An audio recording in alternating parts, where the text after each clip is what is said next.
All right, we'll end with Sellers. We know this has never happened here before. I know. Look, Spencer Rattler, when he came to South Carolina, that was as much hype as we'd ever seen surrounding a quarterback in this uniform. Clearly, Connor Shaw, a superstar because he was steady Eddie and went out and won a bunch of games. But from the actual superstar standpoint, he was not on anybody's radar. Neither was Steven Garcia. Tannehill had some flair, but none of these guys and basically any other quarterback in history, including Todd Ellis, have ever had this. And there's not been anybody ever since they entered the SEC in 1992 has been on a pre or a postseason All-SEC team. LaNorris Sellers was just crowned preseason first team, and he's also very high up on a lot of Heisman Trophy lists, and he is very high up on draft boards, maybe even being talked about going number 1 overall in the draft next year. Long way to go before we get there, but I'm talking about the hype. I'm gonna zero in on numbers now. We've been having some fun with this around here. Knowing the schedule that they play, knowing the style of quarterback that he is, knowing the numbers that he put up last year and the amount of time that he missed and the amount of ramp-up time that it took him to kind of get where he needed to go early in the season, what is a realistic number? Yards through the air, yards on the ground. You're a Heisman guy. You cover it. You know it inside and out. That could have him potentially in New York on the season at the end of the season. 35 total touchdowns. Let's say 25 touchdown passes, 10 touchdowns on the ground. I think 35 is the magic number to get in the Heisman conversation. Now, I think the kid from Florence could very much lead South Carolina as the best quarterback in program history. But in order to do that, he probably has to get to Atlanta, or he has to get to the playoff this season and maybe win a game. And then we're talking about, we look at who he's beaten last year, who he will have beaten this year compared to Connor's stats and that sort of thing. But, one major factor with LaNorris Sellers this season, and as far as Gamecock success, is third down conversion rate. I think South Carolina has a chance to be one of the SEC's top teams on the money down because of LaNorris Sellers.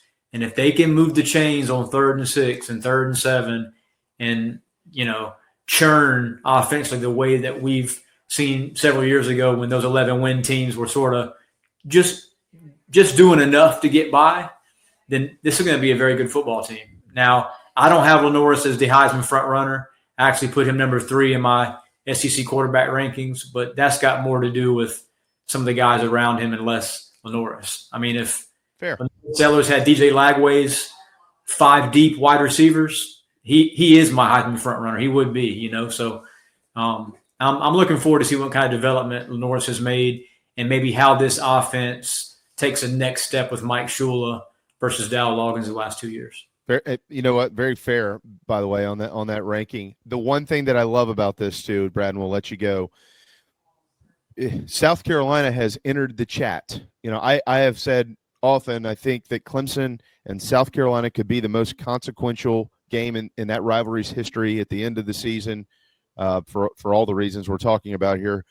But at the same time, prior to that, for LaNorris Sellers, he has a game on the road in Baton Rouge against Garrett Nussmeier. He has a game at home against John Mateer from Oklahoma. He has a game against Austin Simmons on the road at Ole Miss. And then obviously he's going to have Klubnik coming into his building in very late November. So if he has a chance to win this thing, and this football team is really good, he's going to have high-profile quarterback matchups that will be hyped up throughout the season, and he will be front and center. So everybody's going to get a great chance to see LaNorris Sellers against somebody who also is probably going to be in that conversation. And we didn't even mention that he also plays Alabama at home in October. Regardless of who's at quarterback for the Crimson Tide when they come to Columbia, you beat Alabama, you're on the map nationally. Almost got there last year, when the Gamecocks had that lead in the third quarter. So, yeah, the game against Clemson this season means more to South Carolina than it does to Tigers. Clemson could lose to the Gamecocks, lose to LSU, and run roughshod through the ACC and still get to the playoff. But that game's going to be huge for the Gamecocks, and I don't see the committee, if we have a similar scenario to what we had last season, Gamecocks being one of the hottest teams in the second half.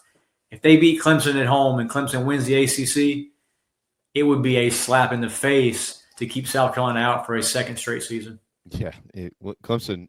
I don't disagree with Phil Steele as far as is a magic number, man. The committee has shown you lose 3 games, then you no longer control your own, committee destiny. So you've got to go 10-2 in the SEC to get there.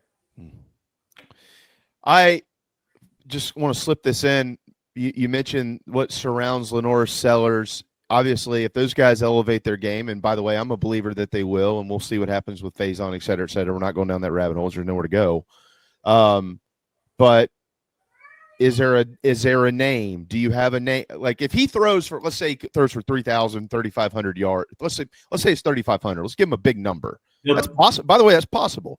They'll win 10 games. If LaNorris has 3,500 yards and 800 rushing, they're a 10-win team. I feel like if he has those big numbers, somebody has to have a big number to get there.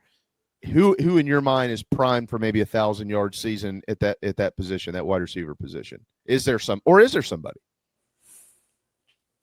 I think it's Mazio Bennett. That's what I said. Yeah, he would be my choice as one of the SEC's premier players.